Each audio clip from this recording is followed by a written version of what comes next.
창세기 9장. 하나님께서 노아와 그 아들들에게 복을 주시며 말씀하셨습니다. 자녀를 많이 낳고 번성하여 땅을 채워라.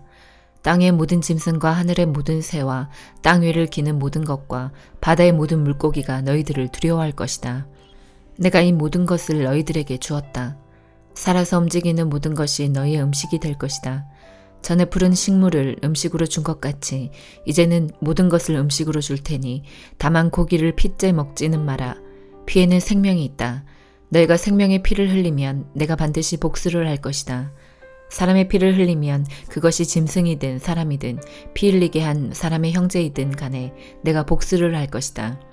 누구든지 사람의 피를 흘리면 다른 사람이 그 사람의 피를 흘리게 할 것이다. 이는 하나님께서 자기 모습대로 사람을 지으셨기 때문이다. 너희는 자녀를 많이 낳고 번성하여 땅을 가득 채워라. 땅에서 번성하여라. 하나님께서 노아와 그의 아들들에게 말씀하셨습니다. 이제 내가 너희와 너희의 뒤를 이을 너희의 자손과 배에서 나와서 너희와 함께 사는 모든 생물, 곧 새와 가축과 들짐승과 땅의 모든 생물들과 너희에게 언약을 세우리니 다시는 홍수로 모든 생물들을 없애버리지 않을 것이며 홍수로 땅을 멸망시키는 일은 없을 것이다. 하나님께서 말씀하셨습니다. 내가 너희와 함께 사는 모든 생물과 너희 사이에 대대로 세울 언약의 표는 이러하다. 내가 구름 사이에 내 무지개를 두었으니 그것이 나와 땅 사이의 언약의 표이다. 내가 땅에 구름을 보내 구름 사이에 무지개가 나타나면 나는 너희와 모든 생물 사이에 세운 나의 언약을 기억할 것이다. 다시는 홍수로 땅의 모든 생물을 멸망시키는 일은 없을 것이다. 구름 사이에 무지개가 나타나면 내가 그것을 보고 나 하나님과 땅의 모든 육체를 가진 생물들 사이에 세운 영원한 언약을 기억할 것이다. 하나님께서 노아에게 말씀하셨습니다. 이것이 나와 땅의 모든 생물들 사이에 세우는 내 언약의 표이다. 배에서 나온 노아의 아들들은 셈과 함과 야벳입니다. 함은 가나안의 조상입니다. 이 세 명은 노아의 아들들이며 이 세 명을 통해 온 땅의 사람들이 퍼졌습니다. 노아는 농사일을 시작하고 포도나무를 심었습니다. 그는 포도주를 먹고 취하여 자기 장막에서 벌거벗은 채 누워 있었습니다. 가나안의 조상 함이 벌거벗은 아버지를 보고 밖으로 나가서 형제들에게 그 사실을 알렸습니다. 그러자 셈과 야벳이 옷을 가지고 와서 어깨에 걸친 다음 뒷걸음질로 장막으로 들어가 아버지의 벌거벗은 몸을 덮어드렸습니다. 그들은 얼굴을 돌려서 아버지의 벌거벗은 몸을 보지 않았습니다. 포도주를 마시고 취하여 잠이 들었던 노아가 잠에서 깨어났습니다. 노아는 작은 아들 함이 자기에게 한 일을 알고 이렇게 말했습니다. 가나안은 저주를 받을 것이다. 가나안은 형제들에게 속한 가장 낮은 종이 될 것이다. 노아가 또 말했습니다. 셈의 하나님이신 여호와를 찬양하여라. 가나안은 셈의 종이 될 것이다. 하나님께서 야벳에게 더 많은 땅을 주시고 셈의 장막에서 살게 하실 것이다. 가나안은 그의 종이 될 것이다. 홍수가 있은 뒤로 노아는 350년을 더 살았습니다. 노아는 모두 950년 동안 살다가 죽었습니다. 창세기 10장. 노아의 아들인 셈과 함과 야벳의 자손은 이러합니다. 홍수가 있은 뒤에 그들은 여러 자녀를 낳았습니다. 야벳의 아들은 고멜과 마곡과 마데와 야왕과 두발과 메섹과 디라스입니다. 고멜의 아들은 아스그나스와 리박과 도갈마이며 야완의 아들은 엘리사와 달시스와 기띔과 도다님입니다. 지중해 해안에 사는 사람들은 야벳의 아들들에게서 퍼져나왔습니다. 이들은 말이나 종족, 나라에 따라 갈라져 나갔습니다. 함의 아들은 구스와 미스라임과 북과 가나안입니다. 구스의 아들은 스바와 하윌라와 삽다와 라아마와 삽드가이며 라아마의 아들은 스바와 드단입니다. 구스는 니무롯을 낳았는데 니무롯은 땅의 첫 용사가 되었습니다. 니무롯은 여호와 앞에서 뛰어난 사냥꾼이 되었습니다. 그래서 여호와 앞에서 니무롯처럼 뛰어난 사냥꾼이라는 말이 생겼습니다. 처음에 니무롯의 나라는 시날 땅의 바빌론과 에렉과 아깝과 갈레에서 시작되었습니다. 니무롯은 그곳을 떠나 아시리아로 갔습니다. 그곳에서 니무롯은 니느웨와 르호보들과 갈라를 세웠습니다. 니무롯은 니느웨와 갈라 사이의 큰 성인 레센도 세웠습니다. 미스라임은 루딤과 아남임과 르압임과 납도힘과 바드루심과 가슬루힘과 갑도림을 낳았습니다. 블레셋 사람들은 가슬루힘의 후손입니다. 가나안은 맏아들 시돈과 헷을 낳았습니다. 가나안은 또 여부스와 아모리와 기르가스와 히위와 알가와 신과 아르왁과 스말과 하맛을 낳았습니다. 가나안의 자손은 사방으로 흩어졌습니다. 가나안 자손의 땅은 시돈에서 그라를 거쳐 가사까지입니다. 그리고 거기에서 소돔과 고모라와 아드마와 스보임을 지나 라사까지입니다. 이들은 모두 함의 자손입니다. 이들은 말과 땅과 나라에 따라 갈라져 나갔습니다. 야벳의 형인 셈도 자녀를 낳았습니다. 셈은 에벨의 모든 자손의 조상입니다. 셈의 아들은 엘람과 아스루와 아르박삭과 룩과 아람입니다. 아람의 아들은 우스와 훌과 게델과 마스입니다. 아르박삭은 셀라를 낳고 셀라는 에벨을 낳았습니다. 에벨은 두 아들을 낳았습니다. 한 아들의 이름은 벨렉인데 그가 사는 동안 세상이 나뉘었기 때문에 벨렉이라고 이름 지었습니다. 다른 아들의 이름은 욕단입니다. 욕단은 알모닥과 셀렙과 하살마와 예라와 하도람과 우살과 디글라와 오발과 아비마엘과 스바와 오빌과 하윌라와 요밥을 낳았습니다. 이들은 모두 욕단의 아들들입니다. 이들은 메사와 동쪽 땅의 산악지방에 있는 스발 사이에서 살았습니다. 이들은 종족과 말과 땅과 나라에 따라 갈라져 나간 셈의 자손들입니다. 이들은 나라에 따라서 정리한 노아의 자손입니다. 홍수가 난 뒤에 이 종족들을 통해 땅의 온 나라가 흩어지게 되었습니다. 마태복음 9장. 예수님께서 배를 타시고 호수를 가로질러 고향으로 돌아오셨습니다. 그때 사람들이 중풍병 환자 한 사람을 침상에 누인 채 예수님께로 데려왔습니다.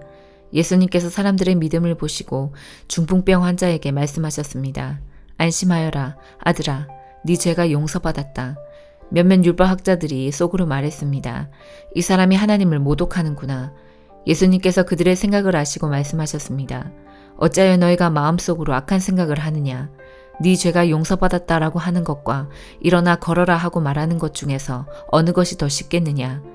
그러나 인자가 땅에서 죄를 용서할 권세를 가지고 있다는 것을 너희에게 보여주기 위함이었다. 그리고 예수님께서 중풍병 환자에게 말씀하셨습니다. 일어나 네 침상을 가지고 집으로 가거라.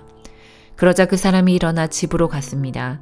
사람들이 이것을 보고 두려워하며 사람에게 이런 권세를 주신 하나님께 영광을 돌렸습니다. 하나님께서 그곳을 떠나 길을 가시다가 마태라는 사람이 세관에 앉아 있는 것을 보셨습니다. 예수님께서 그에게 말씀하셨습니다. 나를 따라오너라.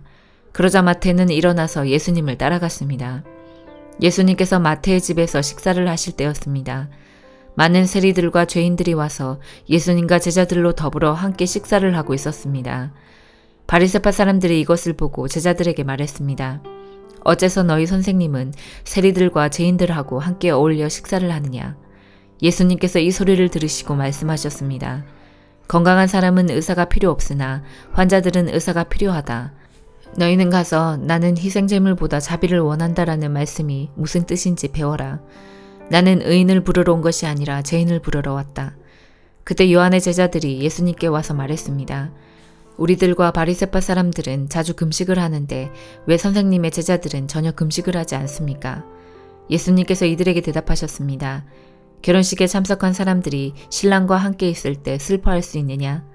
그러나 신랑을 빼앗길 날이 올 텐데 그때는 금식할 것이다. 그 누구도 새 천조각을 낡은 옷에 대고 깁지 않는다. 만일 그렇게 하면 새 천조각이 그 옷을 잡아당겨 더 심하게 찢어질 것이다. 그 누구도 새 포도주를 낡은 가죽 부대에 담지 않는다. 만일 그렇게 하면 낡은 부대가 터져 포도주가 쏟아지고 가죽 부대도 못 쓰게 될 것이다. 새 포도주는 새 가죽 부대에 넣어야 한다. 그래야 둘 다 보존될 수 있다. 예수님께서 이 말씀을 하시는 동안 회당장이 와서 예수님께 절하고 말했습니다. 제 딸이 조금 전에 죽었습니다. 오셔서 손을 얹어 주십시오. 그러면 다시 살아날 것입니다. 예수님께서 일어나 회당장을 따라가셨습니다.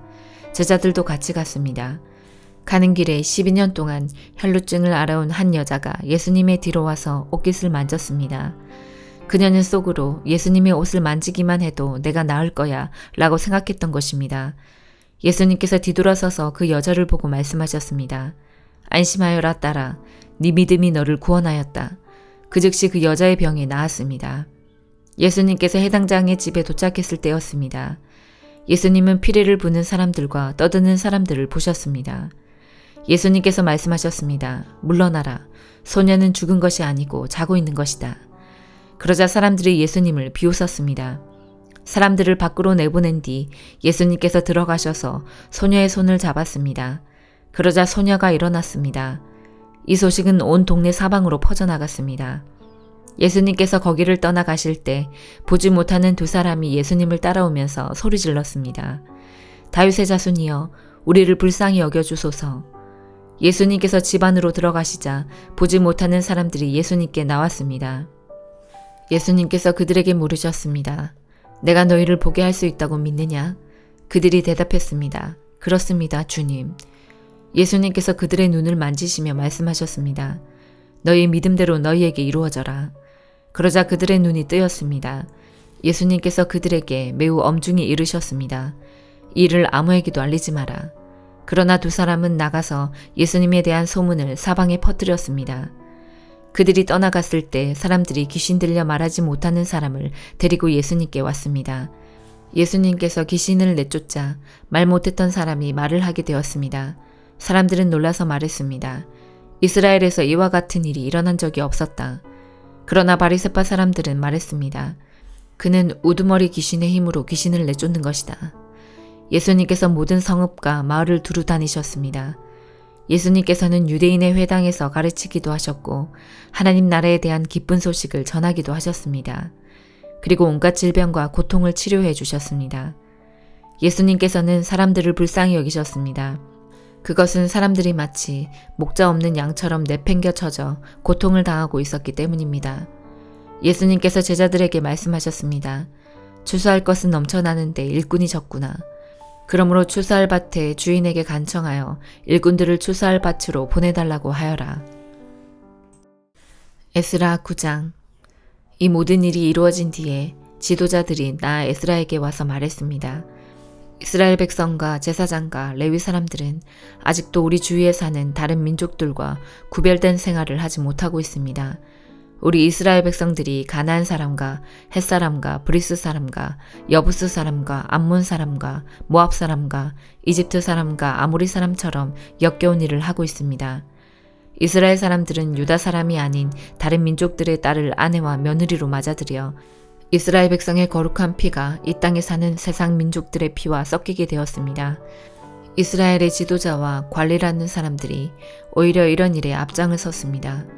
나는 이 말을 듣고 화가 나서 겉옷과 속옷을 찢고 머리털과 수염을 쥐어뜯으며 주저앉았습니다. 그러자 이스라엘의 하나님의 말씀을 두려워하는 모든 사람들이 내 곁으로 모여들었습니다. 그들은 포로 생활을 마치고 돌아온 사람들의 죄를 보았습니다. 나는 저녁 희생 제사를 드릴 때까지 그런 모습으로 주저앉아 있었습니다. 그러다가 저녁 희생 제사를 드릴 시간이 되었을 때 나는 자리에서 일어났습니다. 내 겉옷과 속옷은 찢어져 있었습니다. 나는 무릎을 꿇고 앉아서 내 하나님 여호와께 두 손을 들고 기도를 드렸습니다. 나의 하나님이여, 하나님께 얼굴을 들기가 너무나 부끄러워 몸둘 바를 모르겠습니다. 우리가 저지른 죄가 너무 많아 우리의 키를 넘어 하늘까지 닿았습니다. 우리 조상들의 시대로부터 지금까지 우리는 많은 죄를 지었습니다. 우리 죄 때문에 우리와 왕들과 제사장들은 벌을 받았습니다. 우리는 칼의 위협을 받고 포로 생활을 함으로 벌을 받았습니다. 다른 나라 왕들이 우리의 물건을 빼앗아가고 우리에게 욕을 보였습니다. 그런 일은 지금도 마찬가지로 일어나고 있습니다. 하지만 우리 하나님 여호와께서 우리에게 자비를 베풀어 주셨으므로 우리 가운데 몇몇은 포로 생활을 마치고 이곳으로 돌아오게 되었습니다. 이것은 여호와의 거룩한 곳에서 잠시나마 우리가 안전하게 살 수 있도록 해주신 것입니다. 우리 하나님께서는 우리에게 소망을 주셨고 노예 생활로부터 얼마 동안 안식을 얻게 해주셨습니다. 우리가 종살이를 할 때도 하나님께서는 우리를 저버리지 않으셨습니다. 하나님께서 페르시아 왕들의 마음을 움직이셔서 우리를 돕게 하셨습니다. 하나님께서 우리에게 새로운 삶을 주셨습니다. 그래서 우리가 성전을 다시 짓고 허물어진 곳을 고칠 수 있게 하셨습니다. 그리고 유다와 예루살렘에 사는 우리를 보호해 줄 성벽을 쌓도록 하셨습니다. 우리 하나님이시여, 이 모든 일을 해주신 하나님께 우리가 무슨 말씀을 드릴 수 있겠습니까? 우리는 하나님의 명령을 어겼습니다. 하나님께서 하나님의 종인 예언자들을 통해서 이렇게 명령하셨습니다. 너희가 들어가는 땅은 더러워진 땅이다. 그 땅에 사는 백성들이 역겨운 일을 하여 그 땅을 더럽혔다. 이쪽 끝에서부터 저쪽 끝까지 그 땅을 더러운 것으로 가득 채웠다. 그러므로 너희의 딸을 그들의 아들과 결혼시키지 마라. 그들의 딸도 너희의 아들과 결혼시키지 마라. 그들의 평화나 번영을 빌어주지 마라. 그러면 너희가 강해지고 그 땅의 좋은 것들을 먹을 수 있을 것이다. 그리고 이 땅을 너희의 자손에게 영원히 남겨줄 수 있을 것이다. 우리에게 일어난 일은 우리 잘못 때문입니다. 우리는 악한 일을 했습니다. 하지만 하나님께서 우리가 마땅히 받아야 할 벌보다 더 적게 벌을 내리시고 우리들 가운데 몇몇을 살려주셨습니다. 우리는 이 역겨운 백성들과 결혼하여 또다시 하나님의 명령을 어기는 죄를 지었습니다. 그러므로 하나님의 진노 때문에 우리는 망하고 말 것이며 우리들 가운데 아무도 살아남지 못하게 될 것입니다. 이스라엘의 하나님 여호와시여, 여호와께서 우리를 불쌍히 여기셨기 때문에 우리가 지금처럼 살아남았습니다. 우리는 죄를 지었으므로 우리들 가운데 여호와 앞에 서 있을 수 있는 사람은 아무도 없습니다. 사도행전 9장. 사울은 여전히 주님의 제자들을 죽이겠다는 생각으로 그들을 위협하고 있었습니다. 그는 대제사장에게 가서 다마스커스의 여러 회당에 보내는 편지를 써달라고 했습니다. 남자든 여자든 그 도를 따르는 사람이 있으면 닥치는 대로 붙잡아서 예루살렘으로 끌고 오려는 것이 그의 생각이었습니다. 사울이 길을 떠나 다마스커스 가까이에 이르렀을 때였습니다. 갑자기 하늘로부터 밝은 빛이 사울을 둘러 비쳤습니다. 사울은 땅에 엎드렸습니다. 그때 사울아, 사울아, 네가 왜 나를 박해하느냐 하는 소리가 뚜렷이 들렸습니다. 사울은 주님은 누구십니까? 라고 물었습니다. 나는 네가 박해하는 예수다. 일어나 성으로 들어가거라. 네가 해야 할 일을 일러줄 사람이 있을 것이다. 라는 목소리가 들렸습니다. 사울과 함께 길을 가던 사람들은 무슨 소리가 나는 것 같은데 아무것도 보이지 않으므로 깜짝 놀라 말도 못하고 가만히 서 있었습니다. 사울은 땅에서 일어나 눈을 떴으나 아무것도 볼 수 없었습니다. 그래서 사울과 함께 있던 사람들이 그의 손을 잡고 다마스커스로 데려갔습니다. 사울은 3일 동안 앞을 보지 못했으며 먹지도 마시지도 않았습니다. 다마스커스에 아나니아라는 어떤 제자가 살고 있었습니다. 주님께서 환상 중에 아나니아야 하고 부르셨습니다. 아나니아는 주님 제가 여기 있습니다 라고 대답했습니다. 주님께서 아나니아에게 말씀하셨습니다. 일어나 고든길이라고 하는 거리로 가거라. 그리고 유다의 집에서 사울이라는 다수 사람을 찾아라. 그가 지금 거기서 기도하고 있다. 그가 환상 속에서 아나니아라는 사람이 찾아와 그에게 손을 얹어서 그의 시력이 회복되는 것을 보았다. 아나니아가 대답했습니다. 주님, 제가 많은 사람들에게서 그 사람에 관한 소문을 들었는데 그가 예루살렘에 있는 주님의 성도들에게 많은 해를 입혔다고 합니다. 그리고 그 사람은 대제사장들에게서 주님의 이름을 믿는 모든 사람들을 잡아갈 수 있는 권한을 받아가지고 이곳에 왔다고 합니다. 그러나 주님께서 아나니아에게 말씀하셨습니다. 가거라. 그는 이방 사람들과 여러 왕들과 이스라엘 백성 앞에서 나의 이름을 전하도록 선택된 나의 도구이다. 그가 내 이름을 위해 얼마나 많은 고난을 당해야 할지를 내가 그에게 보여주겠다. 아나니아는 그곳을 떠나 사울이 있는 집으로 가서 사울에게 손을 얹고 말했습니다. 사울 형제여, 그대가 이리로 오는 길에 나타나셨던 주 예수님께서 나를 보내셨습니다. 예수님께서 나를 보내신 것은 그대의 시력을 다시 회복하고 성령으로 충만하게 하려는 것입니다. 그러자 곧 사울의 눈에서 비늘 같은 것이 떨어져 나가고 사울은 다시 보게 되었습니다. 사울은 일어나 세례를 받았습니다. 그는 음식을 먹고 기운을 되찾았습니다. 사울은 며칠 동안 다마스커스에 있는 제자들과 함께 지냈습니다. 그는 곧바로 회당에서 예수님은 하나님의 아들이다 라고 선포하기 시작했습니다. 사울의 설교를 들은 사람들은 놀라서 물었습니다. 이 사람은 예루살렘에서 예수님을 믿던 사람들을 닥치는 대로 죽이던 사람이 아닙니까? 그가 이곳에 온 것도 제자들을 붙잡아서 대제사장들에게 넘겨주려는 것이 아니었습니까? 그러나 사울은 더욱 힘을 얻어 예수님이 그리스도인 것을 증명하므로 다마스커스에 사는 유대인들은 당황스러워했습니다. 여러 날이 지난 뒤 유대인들은 사울을 죽이기로 모의하였습니다. 그러나 사울은 그들의 계획을 알게 되었습니다. 그들은 사울을 죽이려고 밤낮으로 성문을 철저히 지켰습니다. 어느 날 밤 사울의 제자들이 광주리에 사울을 담아 성벽에 난 구멍을 통해 그를 성 밖으로 달아내렸습니다. 사울은 예루살렘으로 가서 그곳의 제자들과 어울리려 했으나 그들은 사울이 제자가 되었다는 사실을 믿지 못하고 모두 사울을 두려워했습니다. 하지만 바나바는 사울을 데리고 사도들에게로 갔습니다. 바나바는 사도들에게 사울이 길에서 주님을 본 것과 주님께서 사울에게 하신 말씀과 사울이 다마스커스에서 담대하게 예수님의 이름을 전한 일을 이야기해 주었습니다. 이렇게 해서 사울은 제자들과 함께 지내게 되었습니다. 그는 예루살렘을 자유롭게 다니면서 주 예수님의 이름을 담대하게 전했습니다. 사울은 그리스 말을 하는 유대인들과 이야기도 하고 논쟁을 벌이기도 하였으나 그들은 사울을 죽이려고 했습니다. 형제들이 이 사실을 알고 사울을 가이사랴로 데려갔다가 다시 다소로 보냈습니다. 그러는 동안 유대와 갈릴리와 사마리아에 있는 교회들이 평화를 되찾았으며 터전을 든든하게 잡았습니다.